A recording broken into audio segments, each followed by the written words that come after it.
Hi friends, ഞാൻ രജിത അരുൺകുമാർ. അപ്പൊ ഞാൻ ഇന്ന് ഉണ്ടാക്കാൻ പോകുന്ന ഡിഷ് ഒരു ചിക്കൻ മുംതാസ് ആണ് ഉണ്ടാക്കാൻ പോകുന്നത്. ഇത് എൻ്റെ ഒരു ഫ്രണ്ട് എനിക്ക് പറഞ്ഞു തന്ന റെസിപ്പിയാണ്. എൻ്റെ എയറോബിക്സ് ക്ലാസ്സിൽ വരുന്ന സേനപ്പ് ഉണ്ടാക്കാൻ പറയുന്ന റെസിപ്പി. അപ്പൊ എങ്ങനെ ഉണ്ടാക്കണമെന്ന് നോക്കാൻ പോകാം. അപ്പോൾ കടായി വെച്ച് എണ്ണ ചൂടായി. അപ്പോൾ 2 സബോള നീളത്തിലരിഞ്ഞത് നമുക്ക് ചെറുതായിട്ട് ഷാലോ ഫ്രൈ ചെയ്തെടുക്കണം. നമ്മൾ സബോളയൊക്കെ ഒന്ന് നിറം മാറി വരുമ്പോൾ നമുക്ക് 2 തക്കാളി നീളത്തിലരിഞ്ഞത് ഇട്ട് കൊടുക്കാം. എന്നിട്ട് അതും ചേർത്ത് നന്നായിട്ട്. അപ്പൊ നമ്മുടെ ടൊമാറ്റോയും ഒക്കെ ഒന്ന് ചെറുതായി വഴന്ന് വരുമ്പോൾ നമുക്ക് 5-6 പച്ചമുളക് ഇട്ട് കൊടുക്കണം കേട്ടോ. ഇങ്ങനെ തന്നെ ഇട്ടാൽ മതി. അപ്പൊ ഞാനിത് ഈ ബൗളിലേക്ക് മാറ്റിയാണ്. ഇത് തണുക്കണം.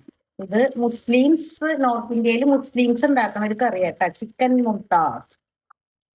സെയിം കടായി തന്നെ വെച്ചേക്കണേ. എന്നിട്ട് എണ്ണ ഒഴിച്ച് ചൂടാറി കഴിയുമ്പോൾ നമുക്ക് സ്പൈസസ് ഇട്ട് കൊടുക്കാം. കുരുമുളക്, തക്കോലം, ഏലക്ക ഇതിട്ടിട്ട് നന്നായിട്ടൊന്ന് വഴറ്റി കൊടുക്കണം കേട്ടോ. നമ്മുടെ സ്പൈസസ് ഒക്കെ നല്ല മൂത്ത് വന്നപ്പോൾ അതേ കഴുകി വെള്ളം വാലാൻ വെച്ച ചിക്കൻ ഓരോന്നായിട്ട് ഇട്ട് കൊടുക്കാം നമുക്ക്.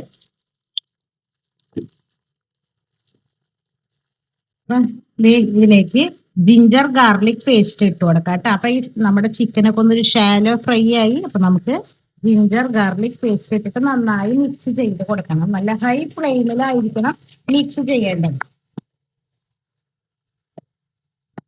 അപ്പൊ നമുക്ക് ഇതിലേക്ക് പൊടികൾ ഇട്ട് കൊടുക്കാം. മല്ലിപ്പൊടി, മുളക് പൊടി, മഞ്ഞപ്പൊടി, കുരുമുളക് പൊടി. ഇത് ജീരകത്തിന്റെ പൊടിയാണ്. ഇതില് ശരിക്കും പറഞ്ഞിട്ടുണ്ടെങ്കിൽ നോർത്ത് ഇന്ത്യൻസ് മുളക് പൊടി ഇടില്ലാന്ന് അവള് പറഞ്ഞത്. പക്ഷെ ഞാൻ നമ്മളുടെ ടേസ്റ്റിനനുസരിച്ച് കുറച്ച് മുളക് പൊടി ഇടുന്നത് മാത്രം കേട്ടോ.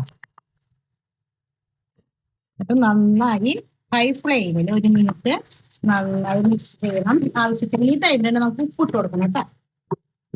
ഇതിന്റെ ആവശ്യത്തിന് ഉപ്പും കൂടി ഇട്ടിട്ട് നന്നായി മിക്സ് ചെയ്യാം. ഇതിലേക്ക് onion, tomato, green chilli paste, നമ്മൾ വഴറ്റി വെച്ച പേസ്റ്റിൽ ഇതിലേക്ക് ചേർത്തിട്ട് നന്നായിട്ട് മിക്സ് ചെയ്ത് കൊടുക്കണം. നന്നായി മിക്സ് ചെയ്യാം കേട്ടോ. ഞാൻ ഇതിൽ ഇത്തിരി കഴുകി വെള്ളം ഒഴിക്കട്ടെ കേട്ടോ. അത് കപ്പ് തൈരും കുറച്ച് ഫ്രഷ് ക്രീമും ഒഴിച്ച് നമുക്ക് നന്നായി മിക്സ് ചെയ്യണം കേട്ടോ. അതെ, ബസ് ഇനി നന്നായി മിക്സ് ചെയ്യും. ചൂടാക്കിയ വെള്ളം ഒഴിച്ചിട്ട് നമുക്ക് അടച്ച് വെച്ച് ഇത് 10 മിനിറ്റ് ഇവിടെ ഇരുന്ന് കുക്കാവട്ടെ കേട്ടാ. അതേ നമ്മുടെ ഗ്രേവി ഒക്കെ റെഡിയായി. ഇതേ കുറച്ച് കസ്തൂരി മേത്തി ഇടാം, കൊറിയാണ്ടർ ലീഫ് ഇട്ടിട്ട് നമുക്ക് നന്നായി മിക്സ് ചെയ്യാം. എന്നിട്ട് കറി റെഡി ആയിട്ടോ. ഈ സമയത്ത് നമുക്ക് ഉപ്പൊക്കെ ഉണ്ടോ നന്നായിട്ട് നോക്കണം. അപ്പൊ നിങ്ങൾ എല്ലാവരും എൻ്റെ വീഡിയോ കാണണം കേട്ടോ. ലോങ് വീഡിയോസ് ഇട്ടിട്ടുണ്ട്, അതൊക്കെ കണ്ടോളൂ. നല്ല നോർത്ത് ഇന്ത്യൻ ഡിഷസ് ഒക്കെ ഞാൻ അതിൽ ഇട്ടിട്ടുണ്ട്. അപ്പൊ ചിക്കൻ മുംതാസിന്റെ ലാസ്റ്റ് സ്റ്റെപ്പാണ് കുറച്ച് പച്ചമുളക് നീളത്തിൽ അരിഞ്ഞത് എണ്ണയിൽ ബാക്കിയതിൽ ഒഴിക്കുക. അപ്പൊ നിങ്ങൾ എൻ്റെ വീഡിയോ സബ്സ്ക്രൈബ് ചെയ്യുക.